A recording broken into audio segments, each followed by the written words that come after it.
los mayores maestros que podemos tener son aquellos que en su momento se acercan a nosotros con el perfil de nuestros peores enemigos.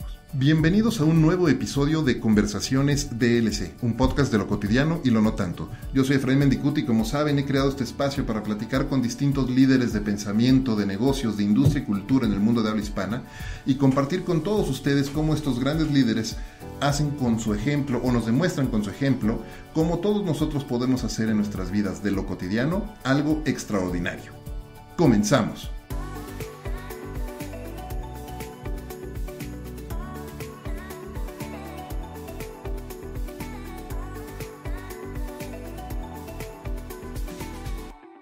Si alguna vez han visto el programa de TV Azteca de la Academia, seguro conocen a mi invitado el día de hoy. Pero lo que tal vez no tengan muy claro es que mucho más allá de formar parte de la mesa de críticos de este programa, mi invitado hoy es uno de los profesionales de marketing y producción con mayor experiencia en México y en América Latina. Fue fundador y director de Radioactivo FM, una verdadera cuna de talentos en la radio y el cine en México. Además, fue director de distintas disqueras como Universal Music, BMG Entertainment, EMI Music y por si fuera poco, por más de 14 años fue el Chief Marketing Officer de The Walt Disney Company, aquí en México. Y además, una de las mentes atrás de éxitos como Coco. Arturo López Gavito, bienvenido a Conversaciones DLC. Gracias por estar aquí. Gracias, Efraín. Estoy muy motivado y muy sorprendido de cómo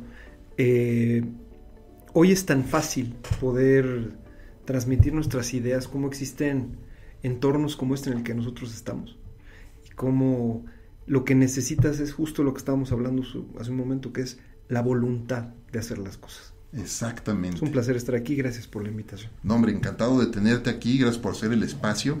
¿Y qué te parece si, como con cada uno de nuestros invitados, comenzamos por el principio y nos cuentas un poco sobre tu trayectoria, que además es interesantísima? ¿Cuál ha sido la historia de Arturo López Gavito de cuando empezaste a el punto en el que estás hoy? Bueno, mira, me parece que el común denominador de mi trayectoria profesional se define en una sola palabra, que es la reinvención. El primer trabajo que tuve fue a los 15 años. Yo empecé como mensajero en unas oficinas, entre el lapso de segundo y tercero de secundaria más o menos. Luego en primero de prepa, antes de entrar, me trepaba yo a los edificios a poner anuncios luminosos. Entonces fui instalador de anuncios luminosos. Ahí aprendí a través de la calle a una de las cosas que me gustan más, que es alburear. Después, de hecho tengo un diplomado de albures por el Instituto Nacional de Bellas Artes, ¿sí? que ¿En serio? tomé Wow. justamente hace un par de años.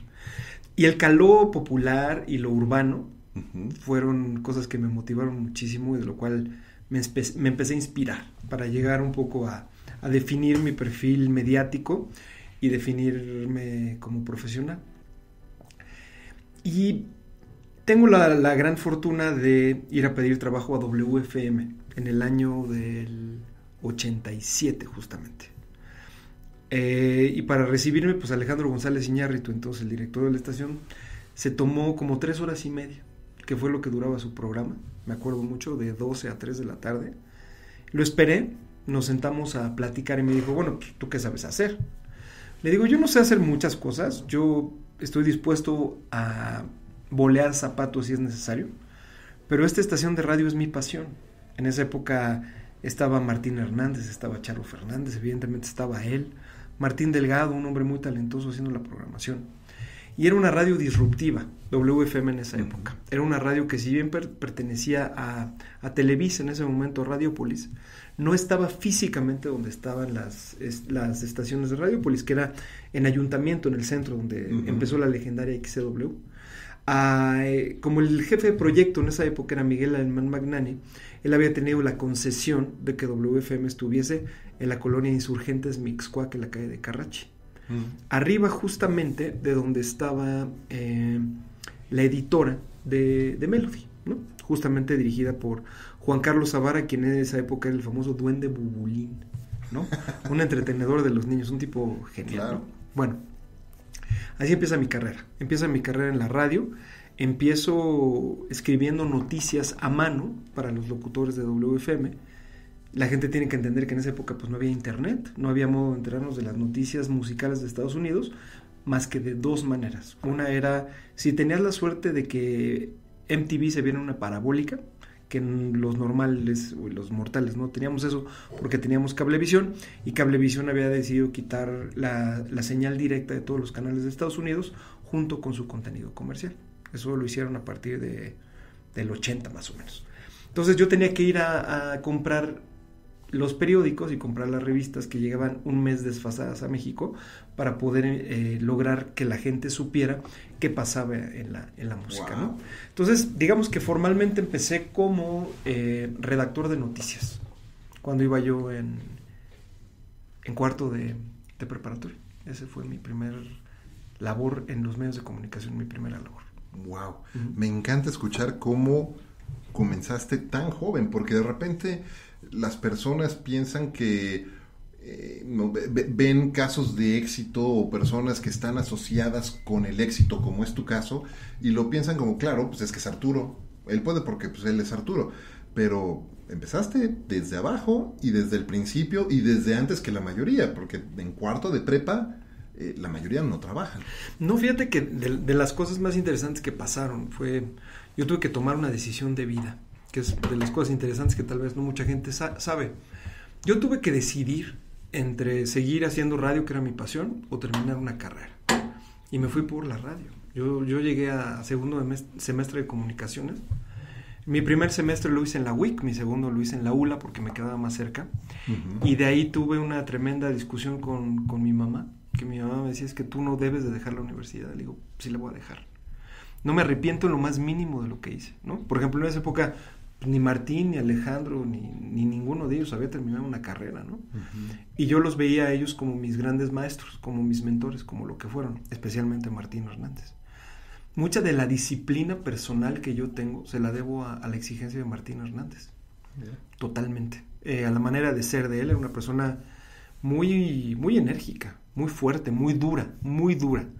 Y me parece que te voy haciendo diferentes analogías, ¿no? Como por ejemplo, empezar desde abajo, como empecé, desde abajo, uh-huh. sin sueldo durante meses, compartiendo mis estudios y con la exigencia de lo que en ese momento era la estación de radio más vanguardista de México, sí. Y por ende también de América Latina, ¿no? Y después el hecho de disciplinarte ante un sistema que cuando tú eres joven, de pronto, bueno, una persona de 17 años que no trabaja, ¿qué hace? Pues va a fiestas, o sale con amigos, o hace cualquier tipo de cosa, se dedica a la escuela, ¿no? Yo tenía que cumplir en esa época con las exigencias del Centro Universitario México, que era una prepa muy, muy exigente en ese momento, uh-huh. marista, solo uh-huh. para hombres, y con que yo tenía, por ejemplo, había noches o días en los que nosotros fácilmente nos podíamos quedar en la estación de 24 a 48 horas sin salir de la estación. Wow.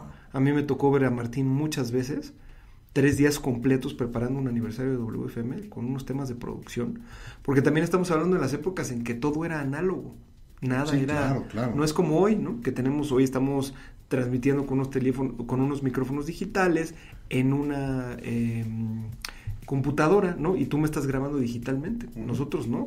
Nosotros en esos años 80, a finales de los 80, teníamos que grabar en unas cintas de carrete que se tenían que borrar. Y si quisieras hacer una edición, pues bueno, tenías que cortar la cinta y todo. Era una labor artesanal. El auténtico cut and paste. Exactamente. Eso era lo que era. Entonces, bueno, pues tuve esa enorme fortuna de empezar a conocer los medios de una manera muy interesante y desde la raíz, desde la semilla. Entonces, primer tip para cualquier persona que nos escuche o que ambicione hacer algo, a las cosas hay que entrarle desde cero. Hay que empezar desde cero para poco a poco ir avanzando, ir conociendo el negocio o ir conociendo la industria en la que vas a estar y a partir de ahí hablar con autoridad cuando puedes hacerlo. Nadie que no haya pasado desde cero por un proceso profesional puede hablar con la autoridad. Esa es una de mis grandes lecciones. Me encanta eso y es súper cierto y creo que aplica en cualquier en cualquier industria, en cualquier tipo de trabajo, e incluso para personas que a lo mejor vienen de una industria y migran a otra, también necesitan como tener un punto de partida para poder abordar con profundidad o con autoridad, como decías tú, ese tipo de transiciones. Me encanta escuchar eso. Algo que me gusta mucho de tu trayectoria, Arturo, es que lo que platicábamos, ¿no? La has construido durante años y paso a paso, y eso contrasta mucho, precisamente, y continuando con lo que estamos platicando, contrasta mucho con la forma en la que muchas personas hoy día pretenden hacer su carrera, de manera casi instantánea, ¿no? Vivimos en una época en la que quieres unas palomitas, pues las metes en el micro y en 3 minutos están tus palomitas. Quieres sentirte validado, posteas algo, te dan like, te sientes validado, ¿no? Y hay muchas generaciones que se están sintiendo, o muchas personas en las generaciones, no necesariamente las más jóvenes forzosamente, puede ser cualquiera, que están buscando resultados prácticamente instantáneos con lo que hacen. ¿Cuál es tu respuesta a eso? ¿Cómo respondes a eso cuando ves que alguien quiere ese tipo de resultados? Mira, este año, justo el año 2019, fue un año de transformación a fondo para mí en lo personal, porque yo dejo de trabajar en un corporativo, como bien lo mencionaste luego de la introducción, y me volteo a ver a mí y me pregunto quién soy. En enero del 2019, Efraín, yo no sabía quién era. La esencia de quien te habla se había perdido. Estaba yo empantanado y tenía yo que redescubrirme. No sabía quién era yo, porque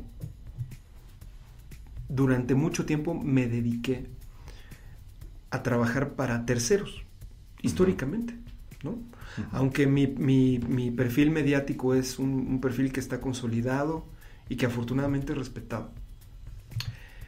Yo durante todo el tiempo en el que colaboré para Disney, que fueron años muy interesantes y muy bonitos, yo siempre privilegié mi perfil ejecutivo por encima de mi perfil mediático, cosa que estuvo bien. Uh-huh.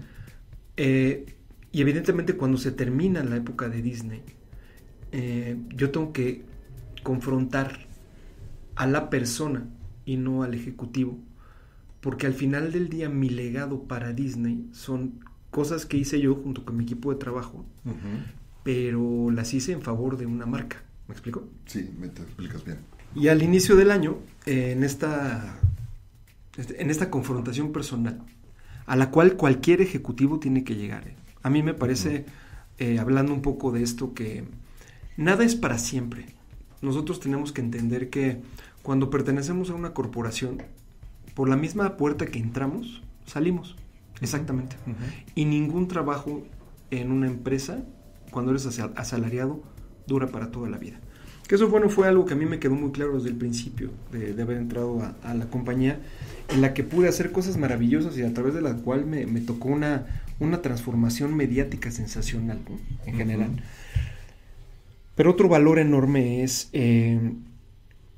a lo largo de nuestra carrera, tenemos que entender quiénes somos a cada paso que vayamos dando. Es decir, muchos ejecutivos se confunden y creen que la silla en la cual están sentados les pertenece. Y eso es uno de los errores más comunes que pueden existir, sobre todo cuando eres un líder de un equipo de trabajo dentro de una compañía transnacional. Cuando tú como profesionista empiezas a creer que los éxitos de la marca se deben a ti, ahí comienza tu proceso de salida de una compañía.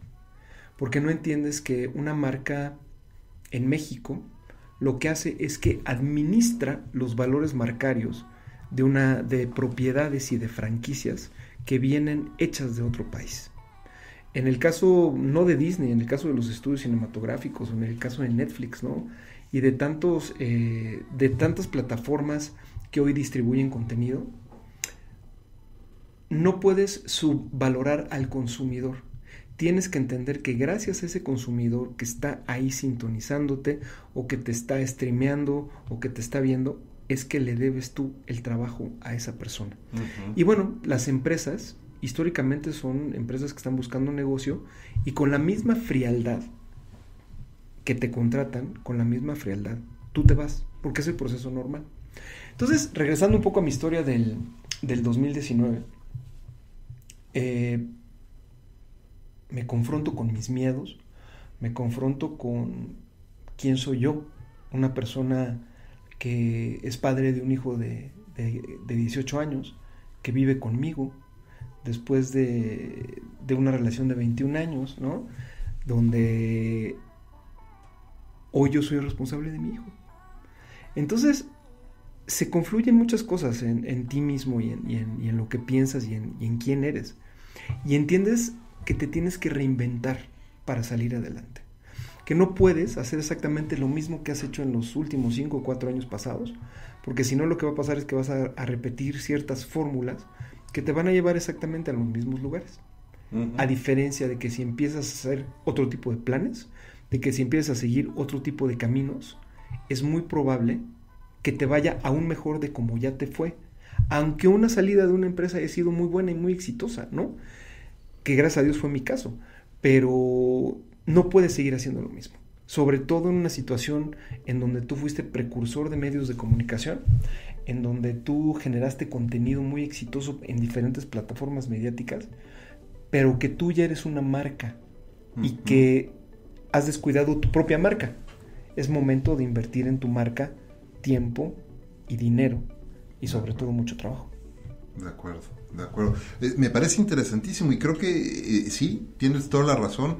El error más común que cometemos los profesionales que trabajamos para alguna organización, alguna gran corporación, es permitir que el nombre de la marca se convierta en nuestro apellido porque nunca lo fue. Así de simple, ¿no? Entonces, me parece importantísimo invertir en esa marca personal.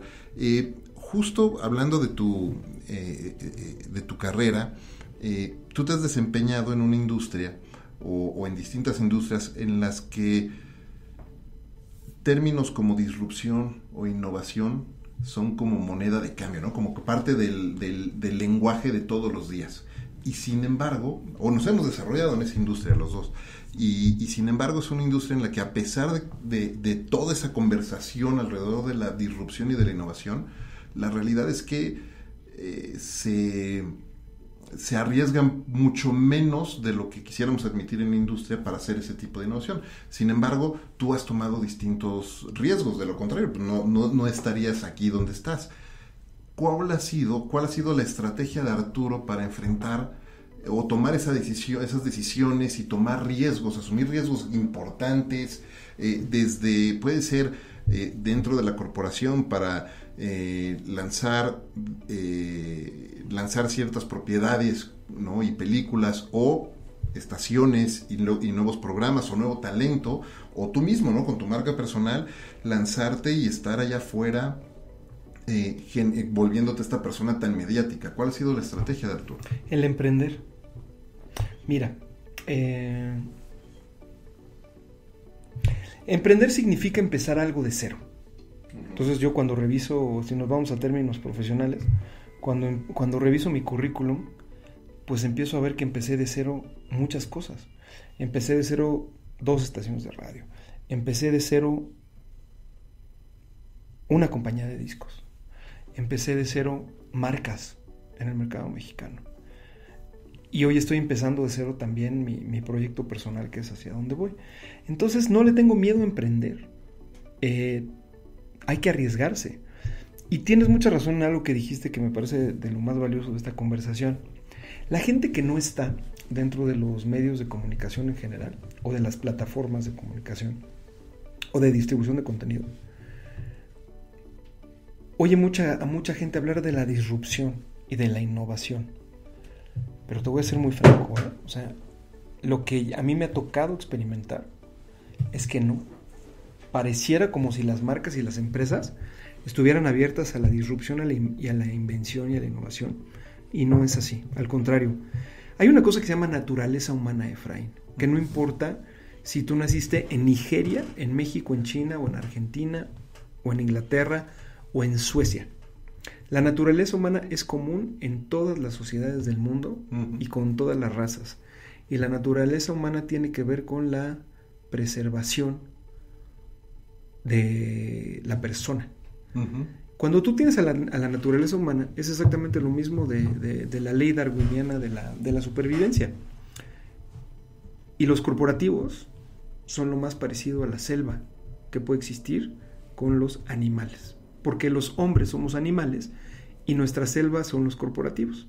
Y estamos dispuestos, no es mi caso, pero hablo en plural porque yo pertenezco al género humano, pero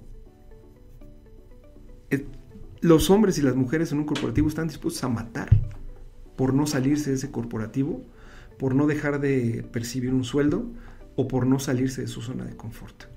Y el enemigo número uno de la disrupción y la innovación es el hecho de que estés aferrado a tu silla dentro de tu status quo sin que cambie nada a tu alrededor.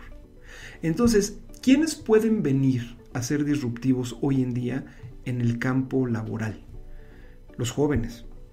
¿Por qué? Porque vienen con otro tipo de enseñanza y vienen con otro tipo de mentalidad. Pero cuando llegan a la selva y se topan con estos leones o con estas fieras ya de edad, de muchos años ahí se acaban todas las ambiciones. Porque no hay estructura que permita que esos jóvenes asciendan moviendo a las viejas bestias que están en los tronos. Y se convierte entonces en una novela de poder. Entonces, tienen que cambiar generaciones completas para que finalmente la raza humana se convierta, la raza humana que trabaja en los corporativos se convierta en genuinamente disruptiva o genuinamente innovadora. Lo que está interesante es que ese cambio se antoja casi imposible, o vaya, de muchísimas generaciones, ¿no? Para poder lograr ese cambio fresco, ¿no? Yo siempre hacía la analogía cuando algún cliente o alguna marca me preguntaba, es que necesito traer talento digital para la marca, la que fuera. Y yo decía, sí, perfecto, buenísimo. Podemos buscar mucho talento allá afuera, podemos ayudarte a entrenar talento allá afuera. El problema es que cuando tú lo estás buscando saliendo de la universidad, digitalizados, porque son usuarios totalmente cautivos de plataformas digitales y entonces los asumes como digitales y entran a la organización y pareciera que les quitan los digitales, les dan el control de la televisión y empieza a hacer lo mismo de siempre, ¿no? Y entonces pues ese cambio se antoja muy difícil. Sí, porque es una cuestión muy clara que se llama corporativismo. El corporativismo es así y lamentablemente el corporativismo tiende a matar la creatividad. Por eso, muchas de las empresas que generan ideas de marketing interesantes, las generan a través de terceros. Porque normalmente una persona de marketing en un corporativo es alguien que maneja presupuestos y que maneja números. Difícilmente es una persona creativa que puede manejar a un grupo de creativos. Claro. Cuando para mí el marketing siempre ha sido lo opuesto. Es decir, mi crecimiento dentro del marketing fue empezando con ideas de cero. ¿Cómo podías hacer tú que una banda como Molotov, que firmamos en el año del 96, cuando empezamos una compañía de discos, pudiera vender más discos? Cuando las compañías de discos, más bien, una cadena como Mix-Up no quería vender nuestros discos. Pues salimos y los vendimos en la calle. Y los músicos y nosotros, que éramos los ejecutivos de la disquera y la fuerza de ventas y todo, nos pusimos en el Ángel a vender los discos de Molotov. Wow. Y Radio Red cubrió eso en esa época, cuando estaba el Zar Gutiérrez Vivo y todas las cosas que pasaban. Entonces, el decir que no hay imposibles es un cliché, porque sí los hay, los imposibles están todos los días, en todos lados. No hay imposibles para algunos, o hay pocos imposibles para pocos, ¿no? Lo que hay que tener es la determinación y las ideas. Y las ideas, Efraín, te digo una cosa, difícilmente fluyen cuando tú no tienes necesidad y cuando tú no tienes hambre. Todas las historias de los grupos importantes de rock de este mundo y los mejores discos han venido de cuando las bandas vienen de tocar en la calle y vienen de sentir la necesidad de que si no tocan esa noche no tienen que comer para el otro día, ¿no? Ve el caso de YouTube. YouTube es en el momento en el que Bono empieza a enriquecerse, empieza a convertirse de un contador de historias y de ser un líder, ya a ser parte del establishment, y a generar moda, y como pasa con todos, ¿no? Es decir, en el momento en el que tú empiezas a tener una solvencia económica cuando vienes de la nada, en ese momento ya las ideas ya no empiezan a ser igual de buenas. Wow. ¿Qué consejo le podrías dar a una banda, por ejemplo, que esté empezando hoy, que esté justo en ese punto de inflexión donde empiezan a tener una vida, digamos, un poco más cómoda, empiezan a encontrar su camino y empiezan a tener más seguidores y empiezan a tener una vida más cómoda en ese sentido? ¿Qué consejo les podemos dar para que no pierdan esa hambre? Que entiendan que de la música no se vive de generar negocios a través de la música. Eso es lo más interesante. Es decir, hoy en día el hacer música o el hacer buenas canciones no es suficiente, porque antes los medios que proyectaban a los grupos nuevos eran muy contados, y tú tenías la salida de la televisión por cable, o tenías la televisión abierta, o tenías la radio. Hoy tienes 5 o 6 plataformas digitales diferentes para poder enterarte de la existencia de un grupo.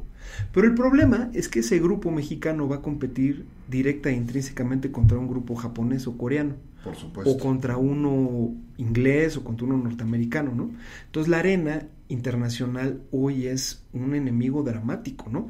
¿Cuál es tu diferenciador? Si tú no tienes un concepto 360 como una banda, es muy difícil que lo logres hacer. Entonces, entender que el dinero de la música se gana a través de los conciertos y luego a través de generar productos que nosotros le llamamos ancillarios, que es decir, productos que se derivan del concepto de un grupo para poder generar venta. Hace un momento venía yo platicando con Javi y le decía, venía un cuate con una playera de La Lengua de los Rolling Stones, ¿no? Decía yo, difícilmente me cuesta pensar en otro logotipo que sea más icónico en este mundo que La Lengua de los Rolling Stones. Y coincidimos en eso. Es decir, La Lengua de los Rolling Stones fue creada a finales de los años 60, ¿no? A partir de ahí es el símbolo de un grupo, y mucha gente tiene la playera de los Rolling Stones, que es una playera con un icono sin saber siquiera quiénes son los Rolling Stones. Sí, es cierto. Y eso es símbolo de algo muy cool y de algo que es increíble, porque una lengua de los Rolling Stones se ve igual de bien en el mameluco de un bebé que existe, o en la playera de un señor rockero de 62 años, o en el torso de una mujer despampanante de 22 años. Claro. Oye, una de las cosas que estaba pensando ahora, recordando mientras te escuchaba contar la historia de la venta de discos de Molotov ahí en el Ángel, ¿no? Y en la calle, y no podía evitar pensar en casos como otros grupos, y perdón si el ejemplo no es de México, pero grupos como Pomplamoose, que con toda creatividad, ingenio y ganas e intención, solitos, esta pareja es un matrimonio, generan sus propios videos, producen toda su música, tienen su tienda en línea. Hoy existen plataformas como Patreon, y entonces los fans los pueden apoyar en línea donándoles, o comprando sus boletos en línea, o comprando swag o material merchandising, y tener un nivel y una calidad de vida maravillosa, generando todo con su propio ingenio, sin necesidad de toda una maquinaria atrás, ¿no? Entonces se me antoja mucho imaginarme cómo hubiera sido, o de qué tamaño hubiera sido todavía más grande el éxito que tuvieron en esos momentos, ¿no? Que eran inicios de los 90, mediados de los 90 más o menos, con Molotov. Sí, 96. ¿No? 96. Si hubiera existido todas estas plataformas hoy día, y el acceso que te da todo, ¿no? Con esa ingenuidad y esa creatividad y esas ganas, impresionante. Creo que la palabra hubiera, nosotros siempre nos refugiamos en el hubiera. Y a mí nada me da más alegría que poder estar viviendo los tiempos que estamos viviendo hoy en día. ¿Por qué? Porque los tiempos pasados nos formaron, ¿no? Uh-huh. A mí yo tengo una filosofía muy interesante que tiene que ver con cuánto me puedo equivocar yo. ¿Cuánto estoy dispuesto a equivocarme? ¿Y qué tan rápido puedo corregir mi equivocación y el momento de la equivocación? Y la equivocación creo que es el arte a través del cual tú puedes madurar y evolucionar. Mucha gente se equivoca, pero nunca repara de esa equivocación. Es decir, nunca enmienda sus errores.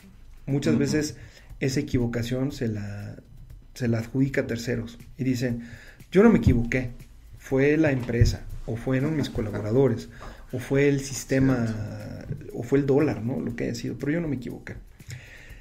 Cuando tú aprendes de un fracaso, realmente, Efraín, acabas entendiendo que no hay fracasos, hay experiencias.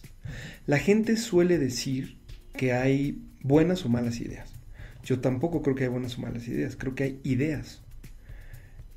El problema esencial es cómo ejecutas tú esa idea. Por supuesto. Si la ejecutaste correcta o incorrectamente, ¿no? Por un lado. Y luego las experiencias son, hoy vine a un podcast contigo, no conectamos, fue un mal podcast, no conectamos y el podcast salió conforme a la energía que tú y yo teníamos. Es diferente. Entonces, decirle a la gente en general que yo no creo en el fracaso, creo en simplemente en la prueba y el error, y que entre más rápido tú te levantes de una experiencia que no fue grata o que no fue conforme tú te lo esperabas, más rápido vas a madurar, aprender de esa experiencia y vas a crecer para hacer las cosas mejor. Me encanta. Siempre y cuando entiendas que tú eres responsable. Esa es la clave, es lo que te iba a decir. Me encanta, y es que eso precisamente es la clave. Tenemos que entender que nosotros somos los únicos responsables, incluso de lo que nos pasa. No podemos echarle la culpa. Hay un podcaster que yo sigo mucho y me gusta mucho cómo maneja y aborda estos temas, que se llama Tom Bilyeu. Tiene un podcast que se llama The Impact Theory. Y una cosa que me encanta que menciona es, él dice, incluso si ahorita me chocara alguien en la calle, aunque yo estuviera aquí estacionado, la culpa sería mía, o yo asumiría la responsabilidad de lo que me está sucediendo. Y me parece que eso es clave, porque no podemos, el momento en el que entiendes que tú eres responsable de lo que está ocurriendo y no nada más, y no eres víctima de las circunstancias, te vuelves poderosísimo. Sí, y significa que maduraste. Y ahora todo lo que tiene que ver con la evolución personal tiene que ver con simplemente la maduración. Por supuesto. De los criterios, del obrar, del operar, de entender, incluso hasta del modo de hablar. Porque cuando el tiempo va pasando y tú vas aprendiendo de todas tus experiencias, escuchas más a la gente. Uh-huh. Yo recuerdo mucho a mi padre. Mi padre es la persona que yo más he admirado en toda mi vida. Mi padre murió hace bastante tiempo. Antes de que... Mi padre murió cuando yo tenía como unos 22 años, 23 más o menos. Y lo más importante que tengo, yo se lo aprendí a él. Empezando por una cuestión que siempre le admiré, que fue la humildad. Entonces, no creo que nadie pueda... Solo los muy, muy grandes logran dominar la humildad, 100%. Y a veces tienen errores y a veces se les va, ¿no? Pero creo que lo más importante que tiene un ser humano versus a esa naturaleza humana de la cual hablábamos hace un rato, es el poder entender que la humildad es la característica más grande de los grandes. Uh-huh. Por eso tú cuando ves a alguien que no trata bien a la gente, o que grita, o que golpea en una mesa, o que hace uso del cargo que tiene en una empresa, pues es una persona bastante tonta, porque no ha entendido nada de lo que está pasando.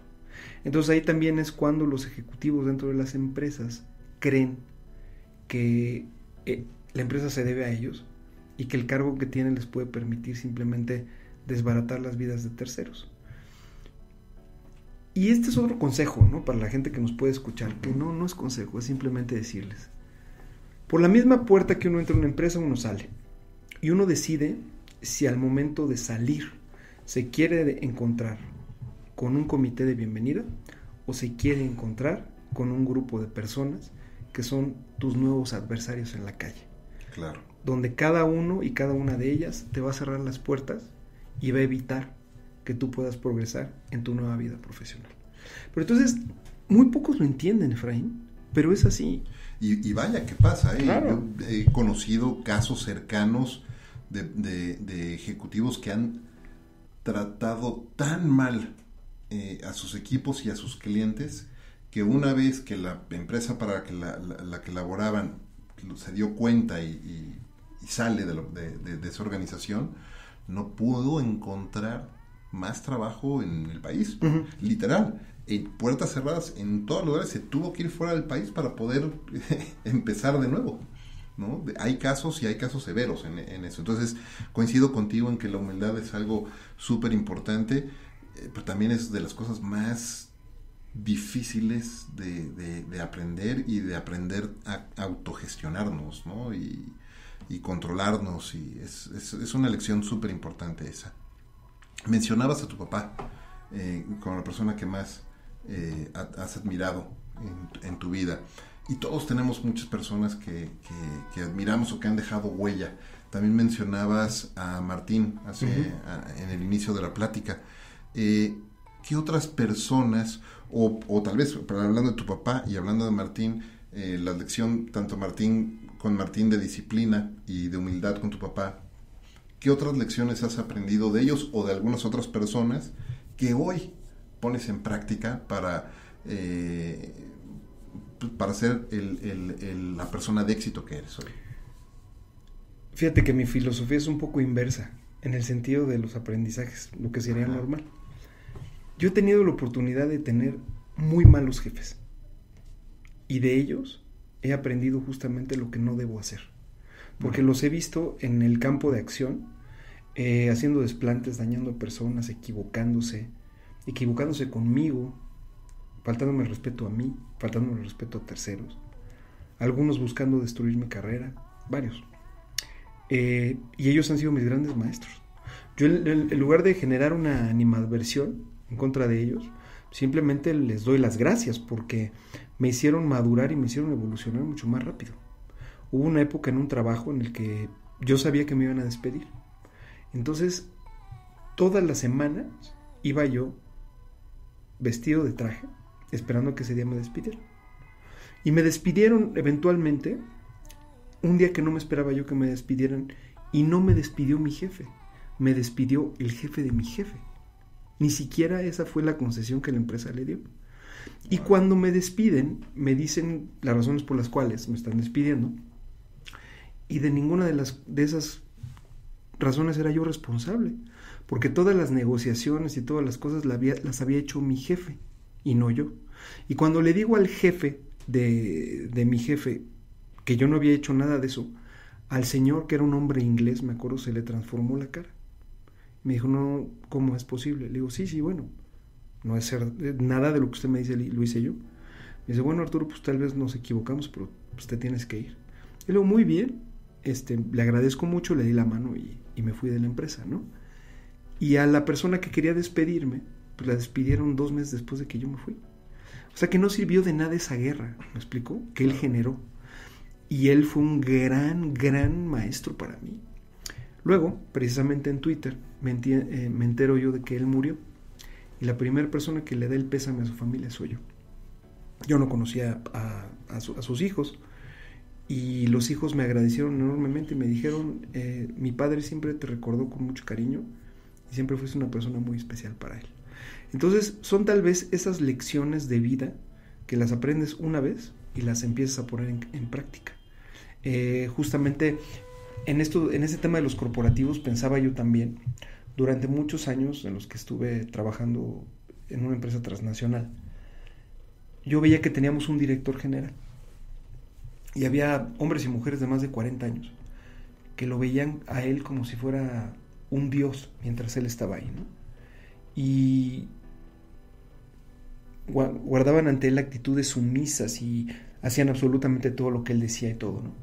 Y yo decía, si esto fuera una cámara de Gesell y tuviésemos un ventanal en donde estuvieran las familias de estas personas y las personas que están sentadas en la sala de juntas lo supieran, ¿qué sentirían esos hijos o esas esposas de ver cómo sus padres o sus madres se están comportando? ¿Cómo se sometían? Claro, es difícil, ¿no? Y hay algo que de lo cual siempre he estado orgulloso. Yo soy una persona muy respetuosa, pero nunca me he sometido ante absolutamente nadie. Especialmente si esa persona no tiene los valores que yo tengo o no compartimos los mismos valores. Claro, bueno, es que nadie debería de someterse a nadie, ¿no? es como regresar a la esclavitud. Pues las peores humillaciones que yo he visto, las he visto de gerentes y de directivos de empresas transnacionales con sus jefes siempre. Sí, es lamentable eso. Sí, totalmente pero lamentable. es verdad. Sí. Oye, déjame cambiar un poco el track y... Bueno, no lo voy a cambiar por completo, pero dándole un pequeño giro, pensando en todo lo que has vivido en los últimos años, Uh-huh. ¿no? Desde que empezaste a hoy.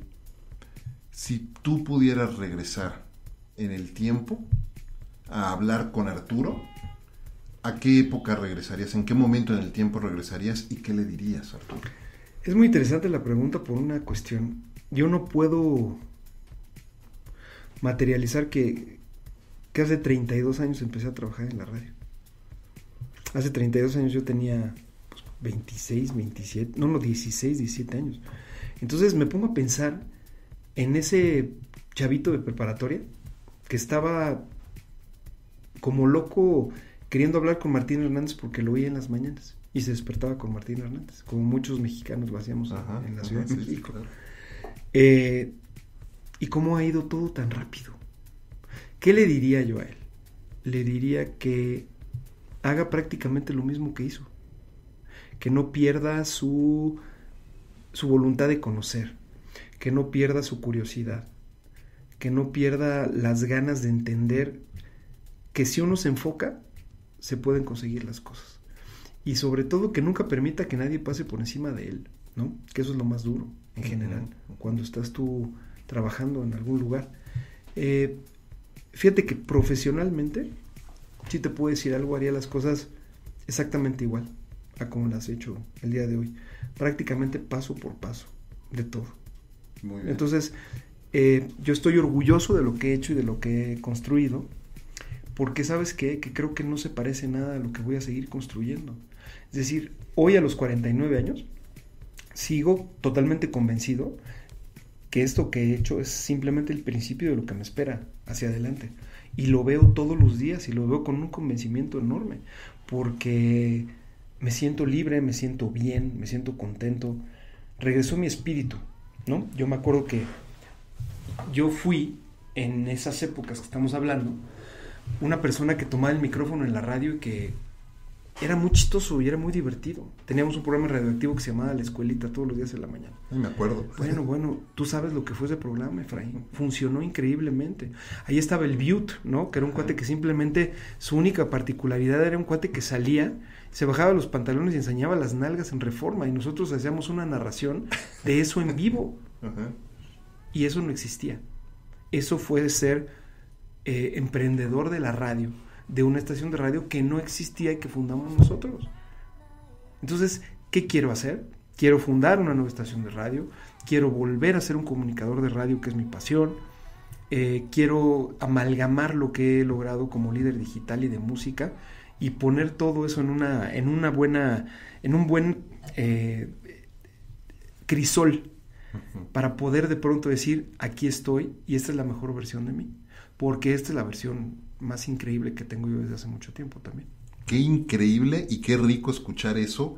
De repente la gente piensa que cuando llegan a sus 40s o llegamos a nuestros 40s estamos ya como a la mitad del camino y no, estamos al inicio. Me encanta escuchar eso, qué rico. Felicidades por eso, porque gracias. Es una visión increíble de la vida, ¿no? Y todos los días estamos volviendo a empezar. Sí, y lo que pasa es que también la gente debe de dejar de tener miedo. Porque un día te tienes que enfrentar contigo. Por supuesto. Así es de fácil. Sí. Ese día va a llegar. Y entre más rápido lo hagas, y entre más rápido entiendes que hay cosas de ti que puedes mejorar, y que la única persona que puede darte tu libertad eres tú mismo, entonces en ese momento vas a aprender mucho y vas a crecer. El problema es que la autoestima se va diluyendo con los años. El problema es que también nosotros nos vamos olvidando como seres humanos. Y nos vamos haciendo a un lado. Y entonces perdemos de vista lo valiosos que somos. Y también dejamos de entender que lo más valioso de nuestra vida no son nuestros hijos, no son nuestras parejas, no son nuestras familias. Lo más valioso de nuestra vida somos nosotros mismos, porque si nosotros no nos damos el valor, difícilmente el resto de la gente va a poder querernos. Y sin amor no hay absolutamente nada. Es decir, si tú no estás sólido, con los pies bien puestos en la tierra, frente a tu hijo, o frente a tu esposa, o frente a tu pareja, difícilmente puedes generar confianza para que alguien te quiera. Wow, muy bien. Arturo, se nos está acabando el tiempo. El tiempo pasa volando. Sí. Pero hay dos preguntas y una adicional, dos que me quedan y una adicional que quiero meter, que no la tenía aquí en la escaleta, pero estaba viendo tu playera. Uh-huh. Y traes a varios Avengers en la playera. Sí. Y una pregunta que yo luego hago en las entrevistas de trabajo, cuando me toca entrevistar a algún candidato, les pregunto, se sacan un poco de onda con la pregunta, ¿no? Pero les pregunto, ¿a quién prefieren? ¿Capitán América o Iron Man? Definitivamente a Capitán América. Lo que pasa es que yo a Capitán América, al ser muy fan de los cómics, ajá, lo ubico como el primer Vengador, número uno. A pesar de que en el universo cinematográfico de Marvel realmente el primer Vengador es Iron Man. Lo ubico como una persona que es líder, que pelea por los demás, pero que él pelea originalmente por una causa muy justa, que es el darle la libertad a la gente de su propio país. Cuando empiezan los cómics, justo a finales de los años 30, y empieza Capitán América, bueno, la gente recordará que el primer cómic de Capitán América es él golpeando a Hitler en la cara. Uh-huh. Y entonces es el impacto, ¿no?, de los Estados Unidos entrando en la Segunda Guerra Mundial. Se requiere mucho valor para hacer eso, mientras que Tony Stark es producto de la tecnología. Capitán América también es, porque al final del día le meten un suero para convertirlo en un super soldado, ¿no? Pero el valor de defender la libertad que tiene Capitán América me gusta, la manera de ser una persona justa, de ser una persona con un temple increíble, y su figura austera, uh-huh, es algo que a mí me gusta y con eso me identifico. Muy bien, muchas gracias, uh-huh, gracias, me encanta. Da mucho a conocer eso. Hablemos de hábitos y de rutinas. Sí. Yo sostengo la premisa, Arturo, que para que una persona sea tan prolífica y hacer tantas cosas como lo has hecho tú, necesariamente tienes que hacerte ciertos hábitos, ciertas rutinas que te permitan mantenerte sano, que te permitan mantenerte con energía, enfocado, para poder hacer todo lo que haces. ¿Qué hábitos o qué rutinas has desarrollado a lo largo de los años y hoy manejas? Lo primero es el hábito de dar gracias. Yo todas las noches antes de dormir, uh-huh, para conciliar el sueño, pienso en 10 o 12 razones por las cuales tengo que dar gracias durante el día. Y pienso siempre en cosas diferentes. No me puedo repetir. Pienso en dar gracias por, más allá de lo material, sino por las personas que me encontré durante el día que me dieron cosas importantes, ¿no? Okay. Luego, pues tengo el hábito de hacer ejercicio, digamos que es algo que me gusta. Pero antes de eso, pondría, por ejemplo, el hábito de estar pensando constantemente. Y tengo un hábito que es un poco estratégico, que tiene que ver qué voy a hacer 2 horas después de que venga con Efraín. ¿Dónde voy a estar? ¿Qué voy a estar haciendo? ¿Qué es lo que me va a llevar para llegar al siguiente lugar al cual voy, ¿no? Uh-huh. No sé de qué voy a hablar con Efraín, pero sé que voy a ser una persona muy sincera, y a partir de ahí empiezo a construir lo que viene. Es decir, me gusta mucho estar utilizando la cabeza todo el tiempo y pensar en lo que viene después. Luego, no soy una persona pesimista, no soy una persona derrotista, no soy una persona que se crea escenarios. No confío en general en la gente. Uh-huh. Confío en el momento y en el proceso, pero también los diferentes errores profesionales cometidos, las diferentes experiencias, me llevaron a entender muchas cosas sobre la gente. Entonces, digamos que el no generarme falsas expectativas sobre personas es un hábito al cual recurro yo muchas veces. Al no decir que cerré un negocio hasta que yo tengo un papel firmado por la persona con la que cerré, eso es lo que también me genera a mí muchas cuestiones. Soy una persona muy cerebral. Uh-huh. Durante un tiempo de mi vida fui visceral. Luego, evidentemente, crecí, maduré, me desarrollé y hoy el 80% de mi vida es cerebral. Y a partir de ahí, pues, muy buenos hábitos alimenticios, disfrutar de la comida preparándola yo, sabiendo uh-huh. el valor de los alimentos y hacer ejercicio. Muy bien, me encanta, me encanta. La premisa de este programa es platicar con líderes como tú sobre cómo hacen de lo cotidiano algo extraordinario. Y esa sería la última pregunta que quiero hacerte en este episodio. ¿Qué es para ti, Arturo López Gavito, y cómo haces de lo cotidiano algo extraordinario? Hay algo muy simple, que es, uno no sabe el impacto que genera en los demás hasta que de pronto te das cuenta de cómo tu palabra, tu mirada, tus movimientos pueden impactar con una persona. Y eso a mí me gusta hacer. Siempre acercarme a una persona, poder tener una palabra cálida con la gente, poder tomar a una persona, poderla abrazar, poder hacer contacto visual con la gente, poderle decir algo lindo de cómo viene vestido o vestida, de preguntarle cómo está su familia, si yo conozco a los miembros de su familia, y hacerle un momento especial cuando tenemos un contacto. Los pequeños detalles en esta vida, Efraín, siempre van a ser los más importantes. Una persona, por ejemplo, que tiene un perfil mediático como el que yo tengo, uh-huh, está obligado a tratar bien a la gente, a ser amable y a ser afable, y más vale que te guste eso. Más vale que te guste, claro, porque si no, se nota, si no. Exactamente, ¿no? Inmediatamente. Entonces, lo extraordinario lo puedo yo generar en una persona conforme a las expectativas que tendría de mí. Y yo quiero sorprenderme todos los días de mí, de lo que hago yo. Diario me pongo 2 metas, una profesional y una personal. Uh-huh. Y voy durante ese día cumpliendo las 2 hasta que se termine el día. Entonces, también tengo un hábito, que es, me pongo una meta muy grande, que está compuesta de diferentes metas que tengo que ir cumpliendo diaria, semanal y mensualmente, uh-huh, hasta que llego a la meta más larga. Y eso también me ha ayudado mucho a completar misiones profesionales y a completar misiones personales muy ambiciosas. Me encanta escuchar eso. Fíjate que en algún momento probablemente lo hayamos platicado. Yo tuve la fortuna de decidir certificarme como coach y meterme al mundo de coaching hace algunos años y desarrollar distintas herramientas y distintas prácticas. Y una de las prácticas que más uso hoy día y la recomiendo mucho, le llamo los Big Fives, uh-huh, y los Daily 7. Uh-huh.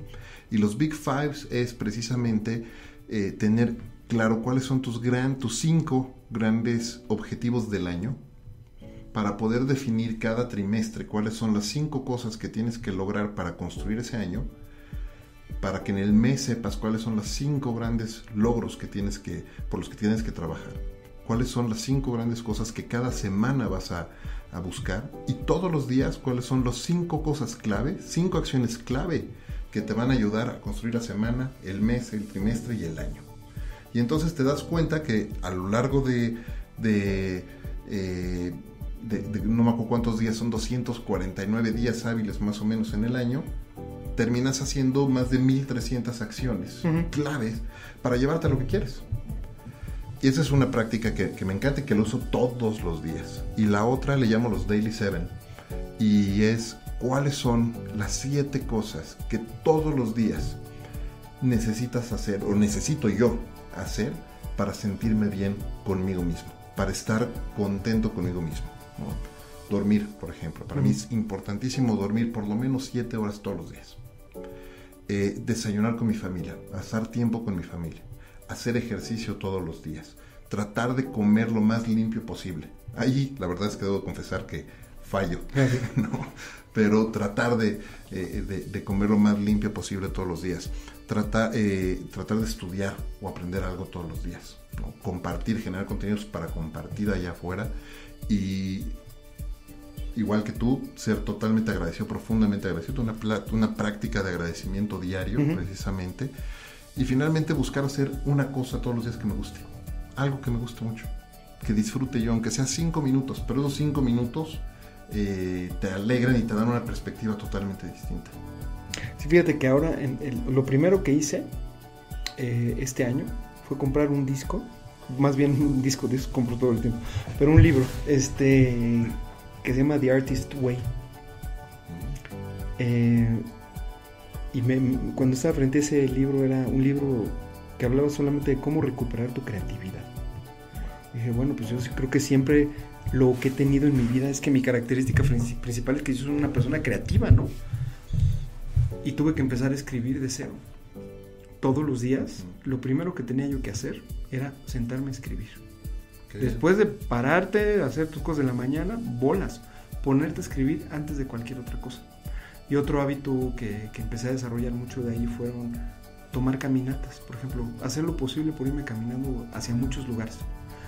Entonces yo vivo en un lugar muy céntrico de la ciudad y cada vez que me voy caminando estoy observando mucho la arquitectura. Tengo el gran hábito de escuchar música todo el tiempo, en todo momento.